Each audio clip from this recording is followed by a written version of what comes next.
totalmente el capítulo de 1 Tesalonicenses, capítulo 3. El tema se titula Afirma tu fe. Usted sabe que estuve visitando a mi hermano Juan Miguel con su esposa Claudia y su bebé estaba allí y estábamos gozándonos porque ella está apenas dando sus primeros pasitos, caminando, y fuera una alegría cada vez que movía 3 pasos. Pero antes que el niño camine, ¿qué debe aprender a hacer? A ponerse en pie, a afirmarse, a pararse, a tomar fuerzas en sus músculos iniciales para poder entonces caminar.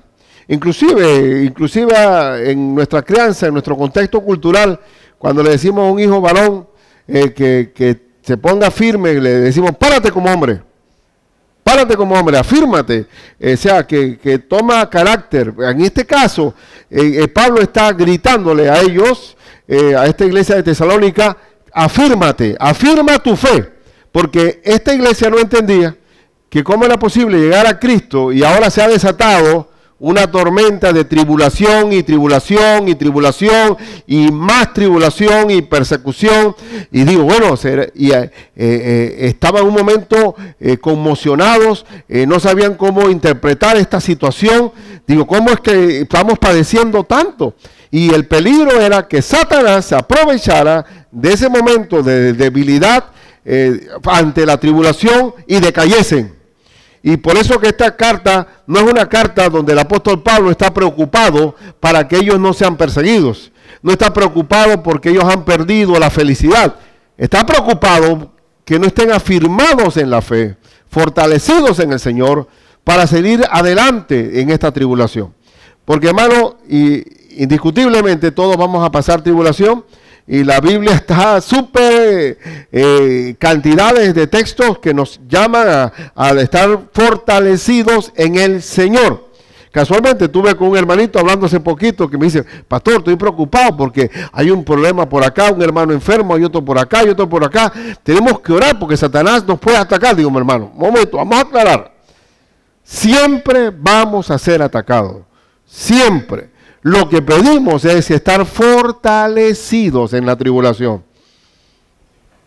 Vamos a pedir a Dios, fortaleceos en el Señor y en el poder de su fuerza, vestidos de toda la armadura de Dios para poder soportar los dardos de fuego del enemigo, las acechanzas del diablo, porque siempre vamos a estar atacados. Es más, quiero decirle una buena noticia. La buena noticia es que cuando el Señor estamos bajo prueba, es cuando más se glorifica en nosotros, porque el apóstol Pablo recibió respuesta del Señor diciéndole que bástate mi gracia, porque mi poder se perfecciona en tu debilidad. Inclusive hay un escritor famoso inglés, C.S. Lewis, el que escribió los cuentos de Narnia y todo esto, que son cuentos para ilustrar la vida de fe y que se han llevado al cine, pero lógicamente no con el contexto cristiano. La figura, el personaje del león es tipo Cristo. Y él decía, en uno de sus pensamientos, dijo que cuando nosotros estamos en tiempos placenteros, Dios está amigable con nosotros, susurrándonos en el oído, chisteándose con nosotros, amablemente compartiendo un buen tiempo. Pero cuando estamos en tribulación, Dios nos grita al oído.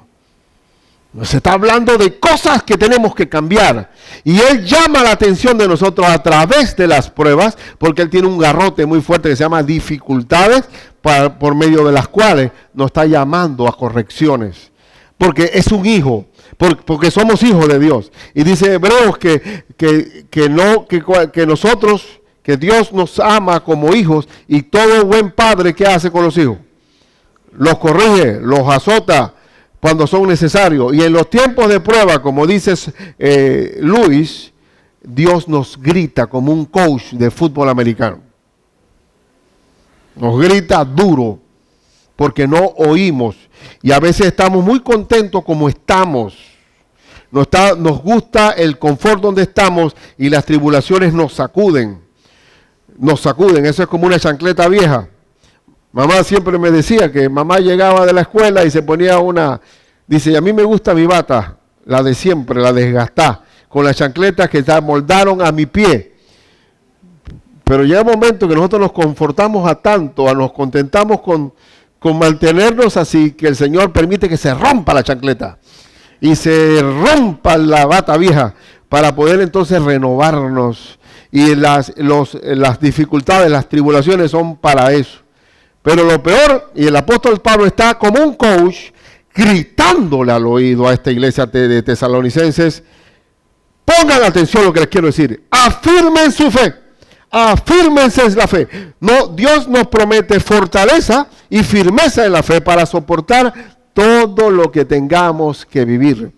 Y vamos a salir victoriosos, porque ¿qué es lo que ha vencido al mundo? Nuestra fe, nuestra fe. Y así que vamos a ver, afirma tu fe. En primer lugar, para afirmar la fe, nosotros tenemos que, siempre va a haber un siervo que debe ser un instrumento para afirmar a otro. Siempre, pregunto, ¿siempre vamos a tener un mentor, una persona que influye en nosotros? Sí. Todos, un deportista, un atleta necesita un maestro, un entrenador. Igualmente en la vida de fe. Siempre hay un siervo que debe ser instrumento para afirmar a otro, y de allí la importancia del discipulado, porque el discipulado es para que el niño aprenda a afirmarse, a fundamentarse, para después ¿qué? Caminar. Vamos a ver los primeros versículos. Este encierro, por lo cual, dice Pablo, dice la palabra de Dios a través de Pablo, no pudiendo soportarlo más, acordamos quedarnos solos en Atenas. El apóstol Pablo estaba inquieto por la situación espiritual de la iglesia tesalónica debido a las diversas tribulaciones y pruebas y ataques que estaba viviendo, y él dice, Timoteo, por favor, ve allá y para darle ánimo a los hermanos para que sean afirmados en la fe. Por eso lean el versículo 2, y enviamos a Timoteo, nuestro hermano. Él se quedó en Atenas y envía a Timoteo. Es interesante lo que pasó en Atenas, pero no lo vamos a tocar ahora. Y enviamos a Timoteo, nuestro hermano, servidor de Dios y colaborador nuestro en el Evangelio de Cristo, para confirmaros. ¿Qué significa la palabra confirmar? Afirmar, confirmaros y exhortaros respecto a vuestra fe. ¿A quién se envía? Envía a Timoteo. Ustedes saben que Timoteo es un hombre, es el hijo espiritual del apóstol Pablo. Podemos ver que Timoteo viene siendo como el reemplazo de Juan Marco, aquel consentido que se devolvió en el primer viaje misionero, pero que después se fortaleció, y tenemos el Evangelio de San Marcos, gracias a Bernabé, que fue un instrumento de consolación. Pero aquí está hablando de que Timoteo tiene la responsabilidad de afirmar la fe, y es un hermano. ¿Cómo es este hermano? Hermano, servidor y colaborador. En la iglesia, nosotros tenemos que pasar por esos niveles. Somos hermanos, somos una familia.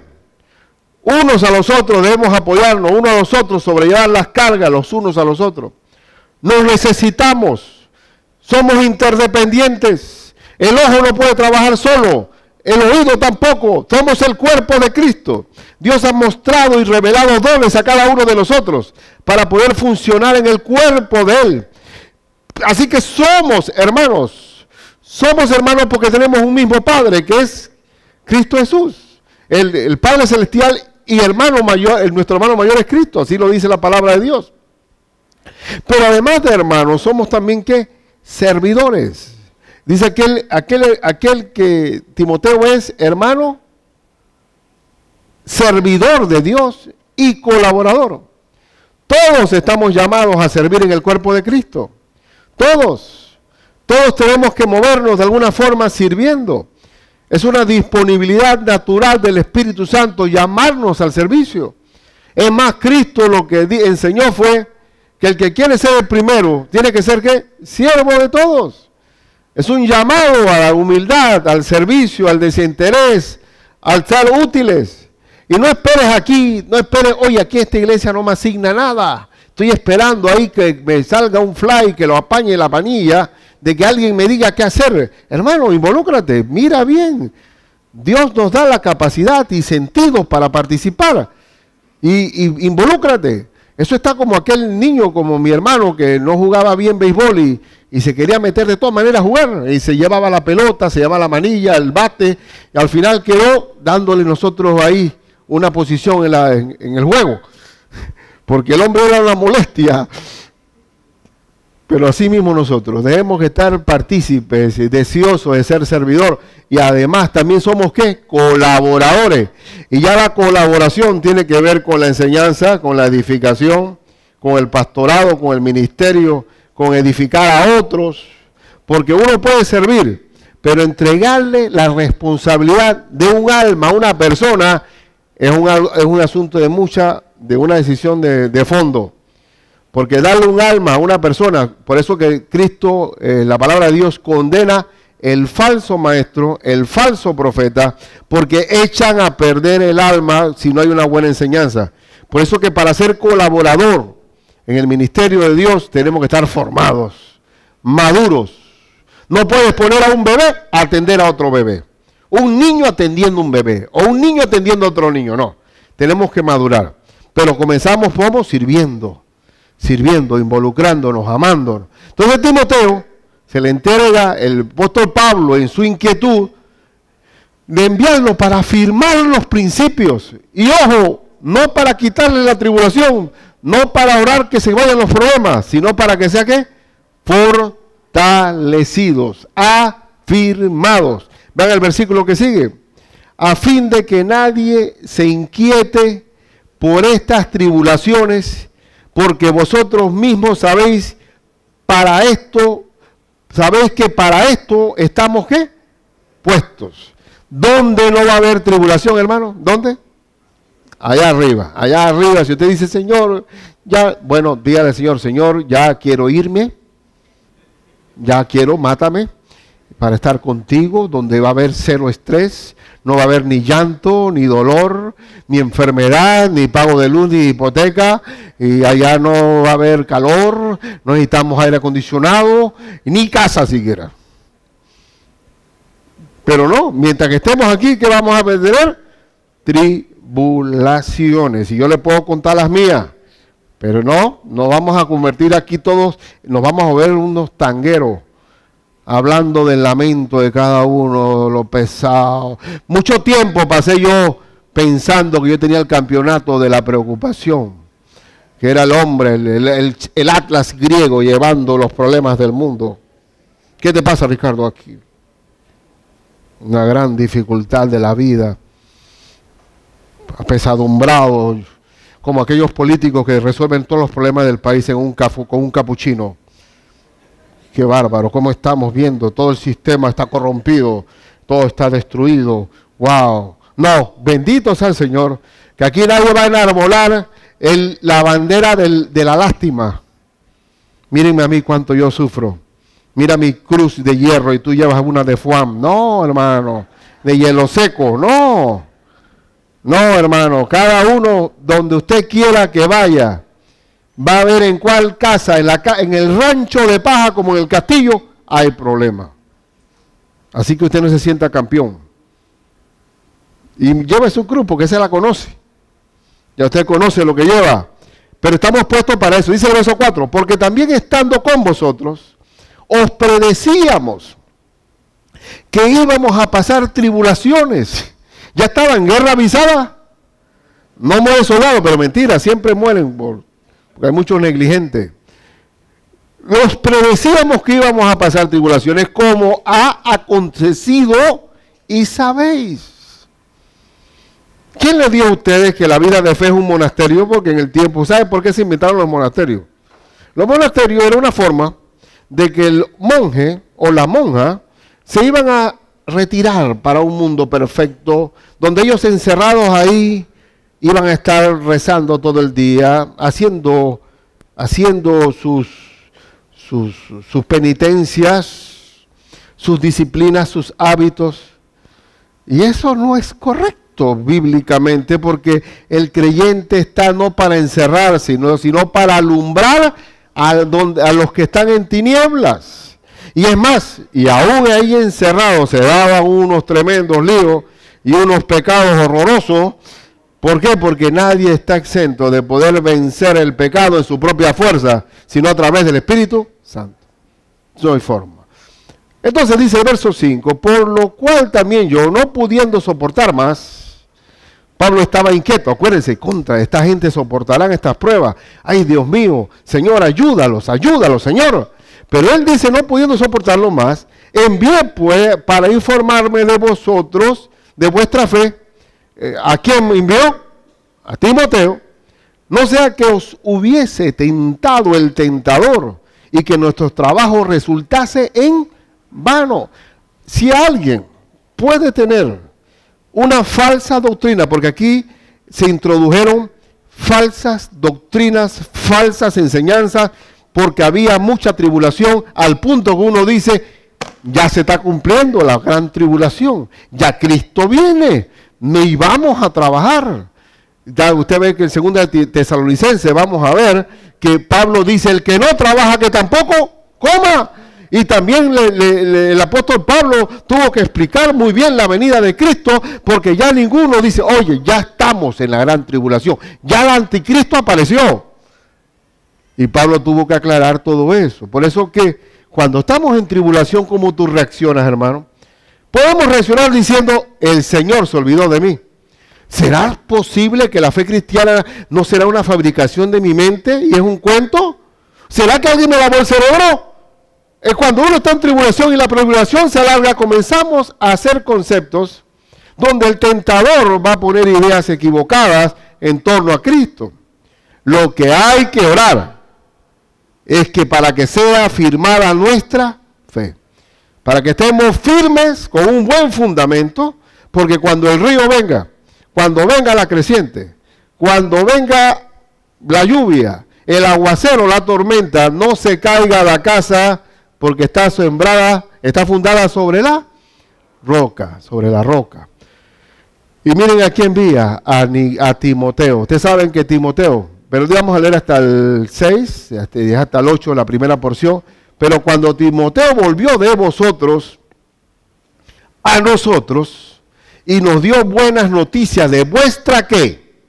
Fe, de que los hermanos estaban afirmados, y amor, porque cuando hay aprieto es cuando más nos amamos, y que siempre nos recordáis con cariño, deseando vernos como también nosotros a vosotros.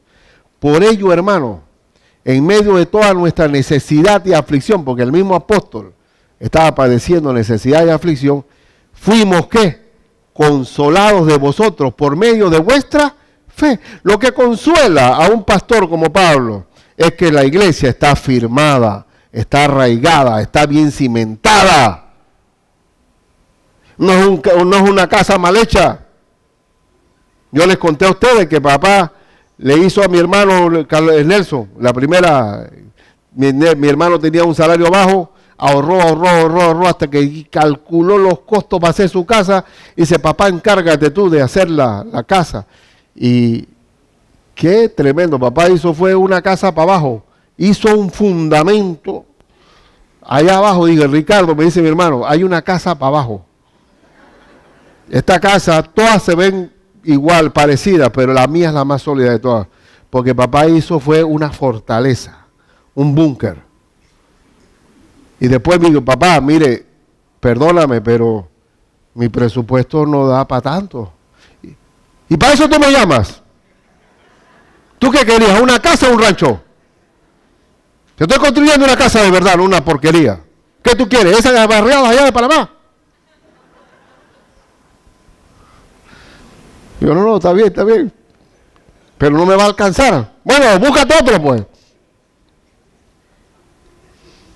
La cuestión fue que el hombre terminó su casa y no sin hipoteca. Gloria a Dios, porque no tenía el 666 sobre detrás. Perdón, hermano, perdonen a los banqueros. Yo lo digo porque yo trabajé 25 años en banco, así que yo sé qué es eso. A mí yo vi el lamento del que pierde la casa. Dice, verso 8, porque ahora vivimos, si vosotros estáis, ¿qué? Firmes en el Señor. Esa palabra firme está por allá, por acá, por acá. Firmes en el Señor. Firmes en el Señor. Hermanos, la historia de la cristiandad ha demostrado que ha habido movimientos cristianos, que ha sido un avivamiento y una revoltura, y han salido movimientos grandes, que primero en la primera M, movimiento, después salen los monumentos, una tremenda iglesia enorme, con una gran edificación, una catedral, y después terminan en la tercera M, mausoleos, como en Europa, que están las iglesias para turistear nada más, porque no hay nadie adentro. ¿Qué ha pasado en el camino? No ha habido ¿qué? Firmeza. No ha habido firmeza. Y lo que yo sí quisiera como pastor, antes de despedirme de esta tierra, que yo no sé cuántos años voy a estar aquí, que por lo menos hice mi mejor esfuerzo para que la iglesia estuviera bien cimentada en la palabra del Señor y con la ayuda del Espíritu Santo. Ese es mi anhelo. Firmeza, así como Pablo. ¿Cómo estarán? ¿Cómo estarán? Pero dice Pablo que fue consolado. Una vez se reporta a Timoteo que las cosas estaban bien, que los hermanos estaban cimentados, y Pablo tuvo que aclarar el concepto: no se preocupe, no están en el tiempo de la gran tribulación, hermano.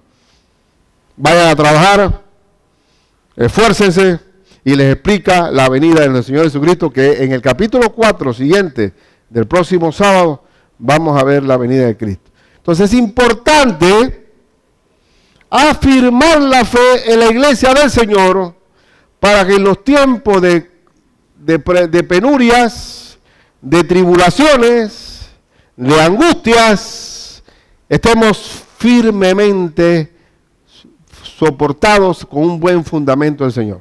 Ahora, Timoteo era un joven, porque si cuando leamos la primera y la segunda carta a Timoteo, que nos falta mucha cancha por llegar allá, vamos a ver que Timoteo también tuvo su momento de debilidad, y le dijo Pablo a Timoteo: mira, Timoteo, no te ha dado Dios espíritu de cobardía, sino de poder, de amor y dominio propio.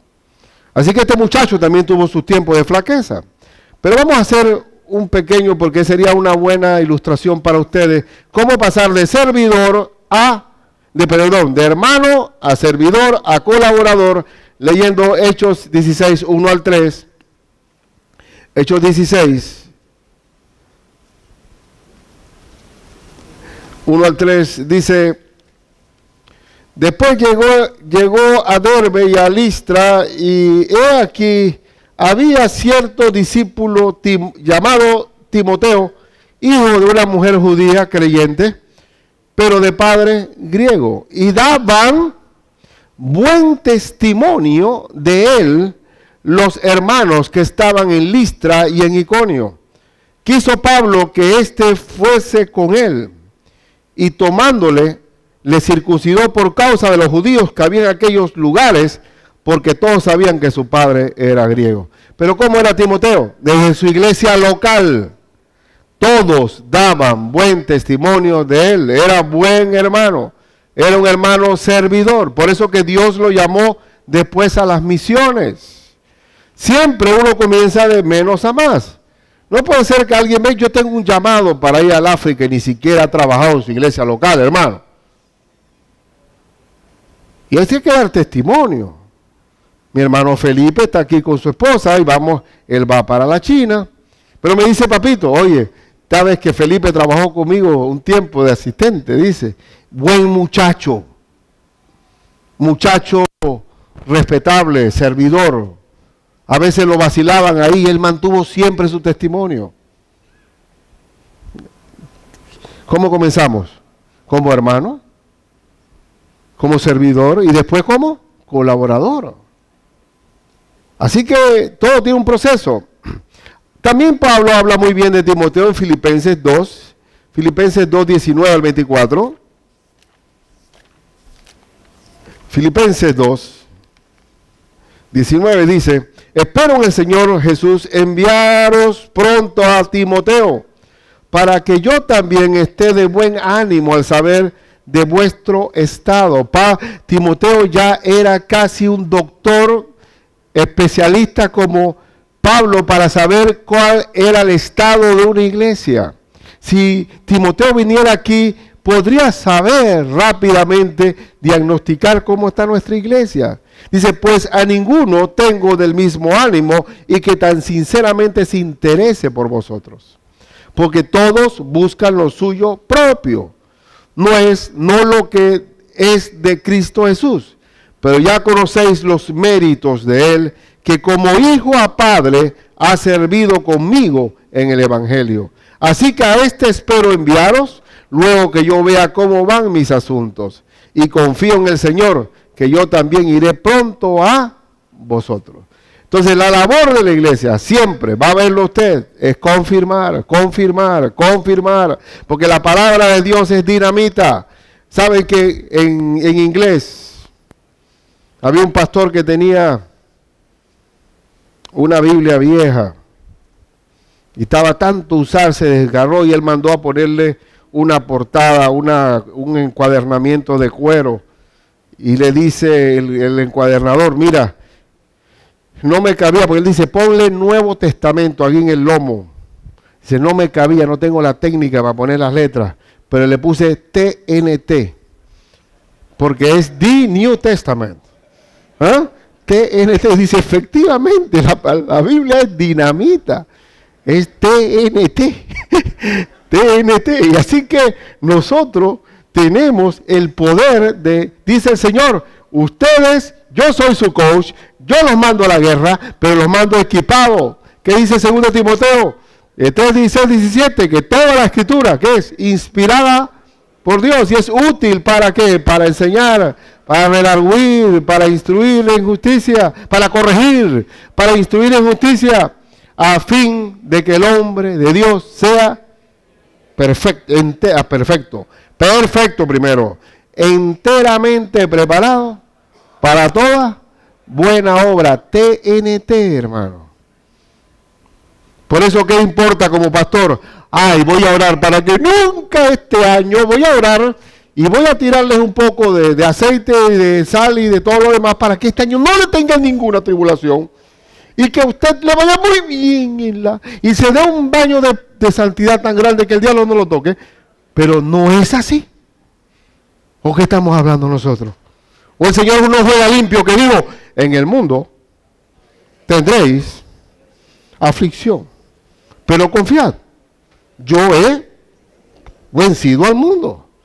A usted que quiere ser entrenado como fútbol americano y nunca vayamos a la cancha, pues, o fútbol, o un soldado que estamos corriendo en el cuartel, subiendo, hablando, a ver, así se dispare y nunca vamos a la guerra.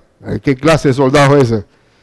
Tenemos que saber, dice Pablo, no se preocupen por las tribulaciones. Queremos que ustedes sean ¿qué? Afirmados en el Señor. Segundo lugar, siempre orar para que Dios afirme. Aparte de que necesitamos un Timoteo, un siervo que afirme, también tenemos que orar para que el discípulo, Dios lo haga crecer, para que el discípulo sea afirmado. Pablo dice en el versículo 9 y 10, por lo cual, ¿qué acción de gracia podremos dar a Dios por vosotros? Por todo el gozo con que nos gozamos a causa de vosotros delante de nuestro Dios, orando de noche y de día con gran ¿qué? Insistencia. Si Pablo oraba por la iglesia, por la santidad y sanidad de la iglesia, noche y día, ¿cuánto tenemos que orar nosotros para que los creyentes sean afirmados en la fe? ¿Cuánto? Tenemos que ministrar la palabra, pero también tenemos que ¿qué? Orar insistentemente por la firmeza.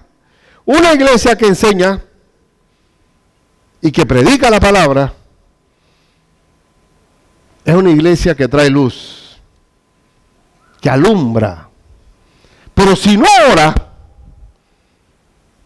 ¿qué pasa?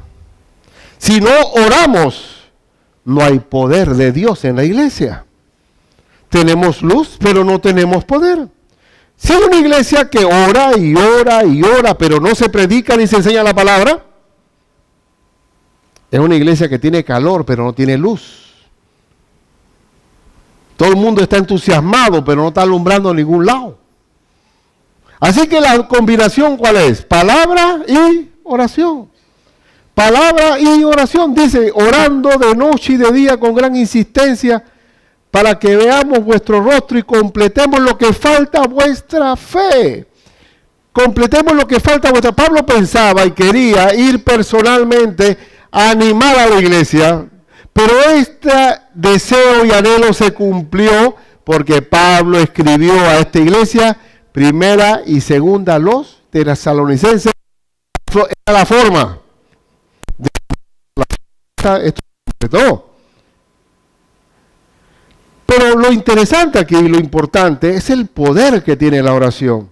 La oración es poderosa, siempre va acompañada palabra y oración, palabra y oración.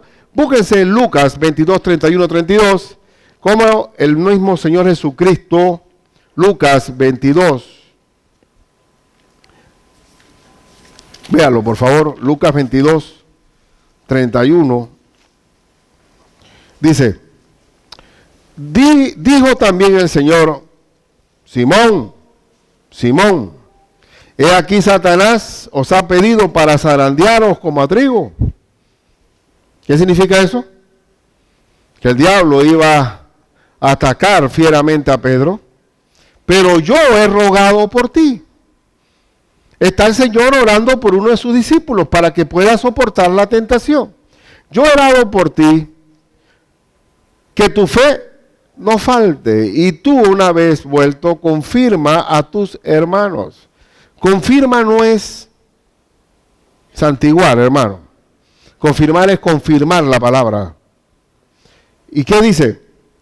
Y él le dijo, Señor, dispuesto estoy a ir contigo, no solo a la cárcel, sino también a la muerte. Así habla el carnal. Los carnales a veces, no crea que los carnales confunden, pareciera que son seguros de sí mismos. Esos tipos son, yo me como al mundo. Cuando yo nació el mero, como dirían los mexicanos. Qué bárbaro. Soy el que soy. Por favor. Ninguno de nosotros tiene fortaleza en sí mismo. ¿Y qué pasó con Pedro? Negó al Señor 3 veces y delante de sirvientas y mujeres. Y no es que estoy despreciando a la mujer, sino que en el tiempo bíblico la mujer ni contaba para número. Y ustedes saben bien que cuando Cristo hizo el milagro, comieron 5,000 personas sin contar mujeres y niños. Así que ni contaban. Así era 1, 2, 3, 4, 5, 6, 7. No hay el conteo. Pero ahí está. Pedro se rajó frente a 2 sirvientas.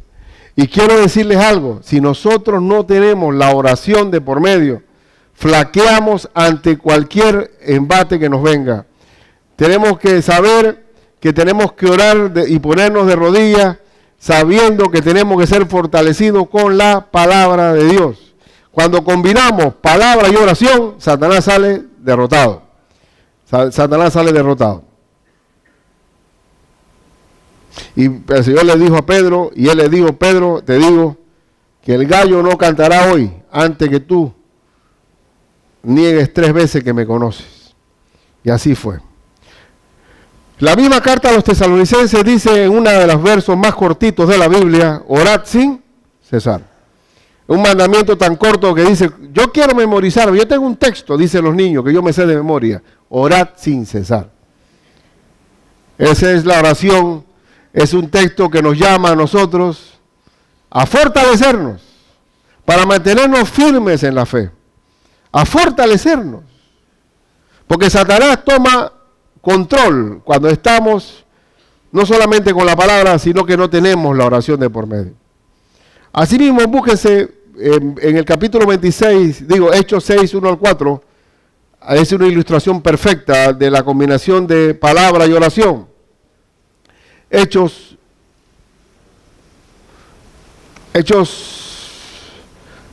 26, 32, perdón, Hechos 26, 32, dice la Escritura,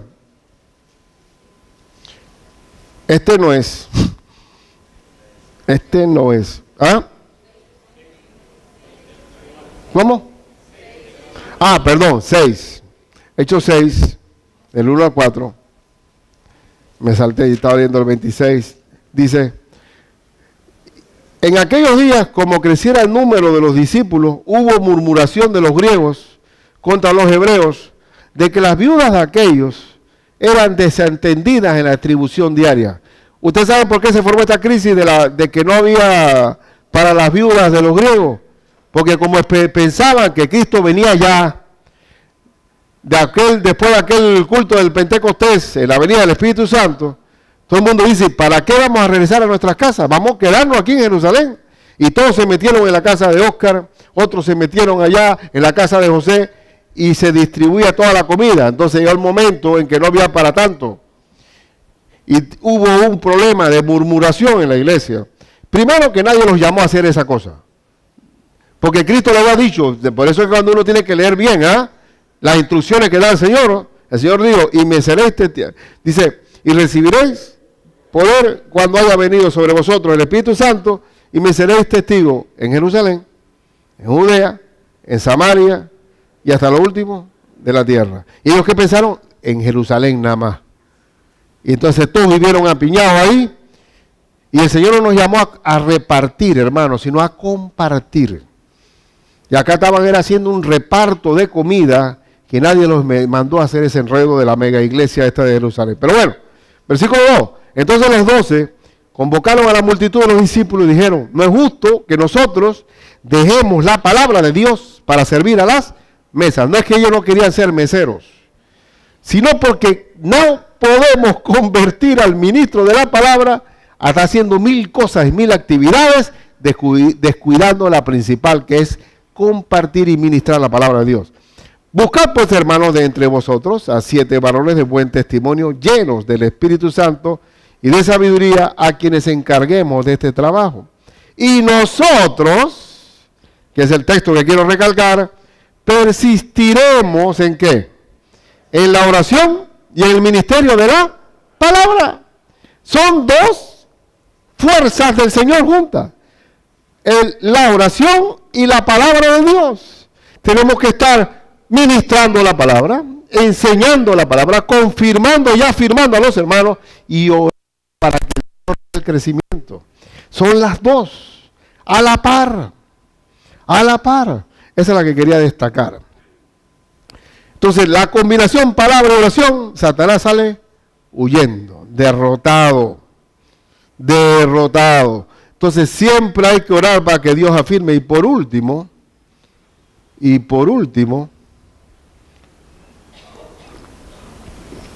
Dios es el que afirma y dirige, y Él viene.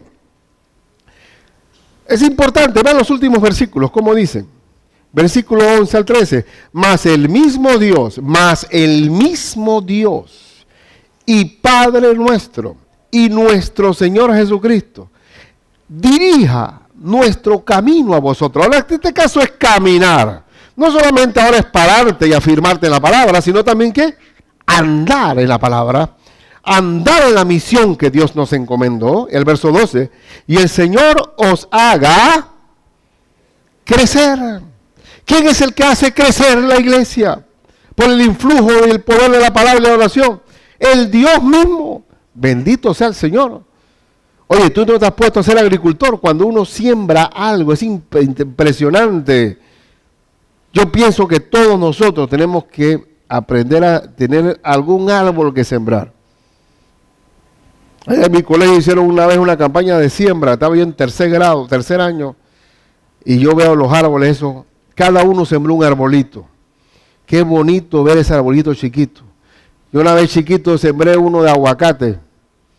Y venía de allá del kinder y le echaba 5 botellas de Coca-Cola a mi árbol. Ya lo tenía contado. 1, 2, 3. Ya estaba crecidito y me puse debajo de las, así agachadito, para ver si daba sombra.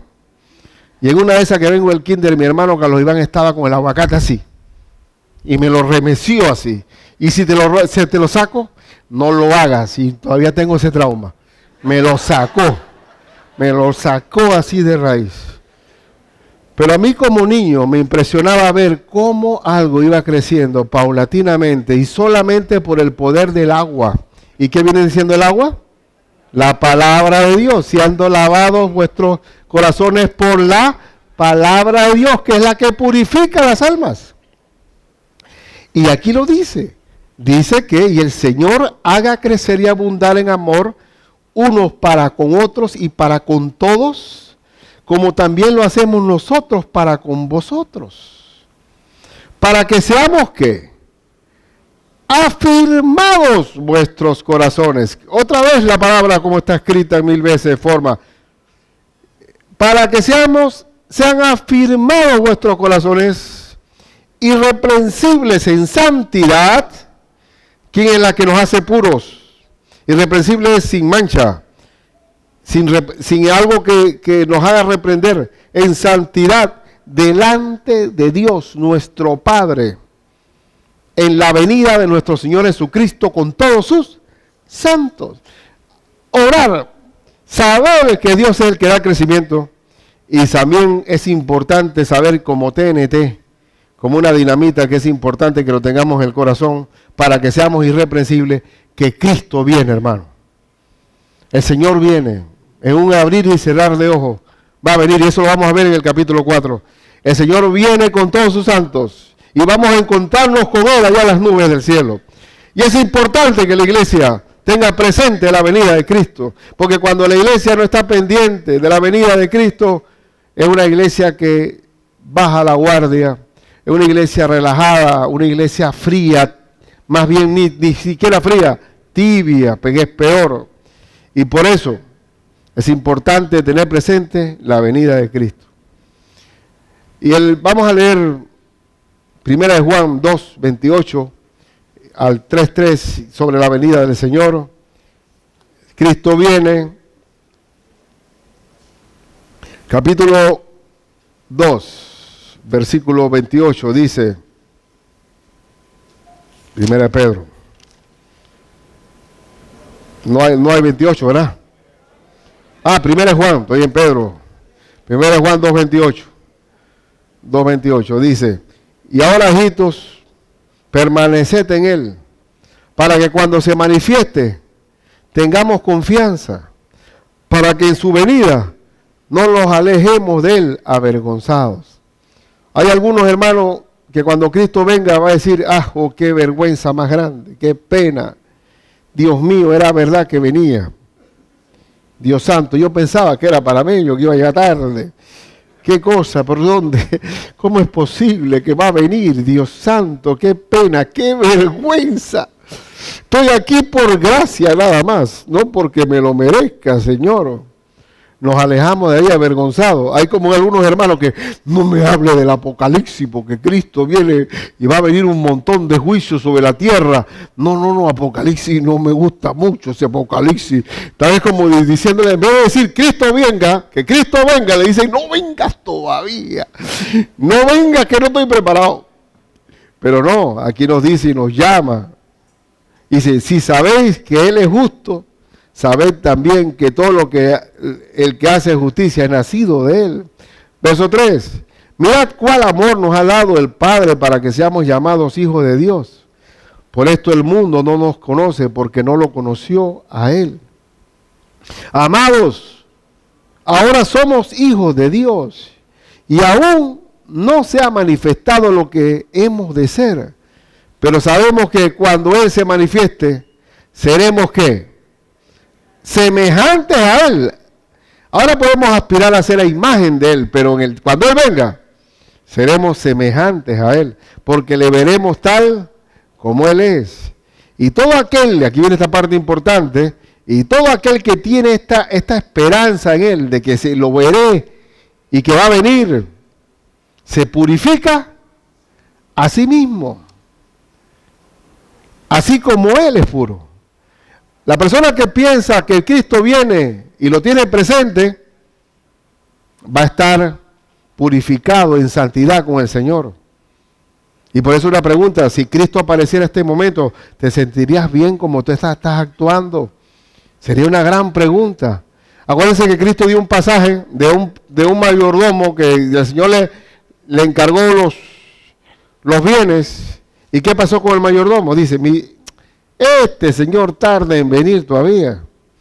Dice que comenzó a maltratar a los criados, a mal administrar los bienes, y eso es lo que pasa cuando no tenemos presente la venida del Hijo de Dios. Y solamente un texto más de Pedro, porque aquí lo que importa es la afirmación. Un texto más de Pedro y nos vamos a la aplicación. Primera de Pedro 5, 7 al 10, dice: echando toda vuestra ansiedad sobre Él, porque Él tiene cuidado de vosotros.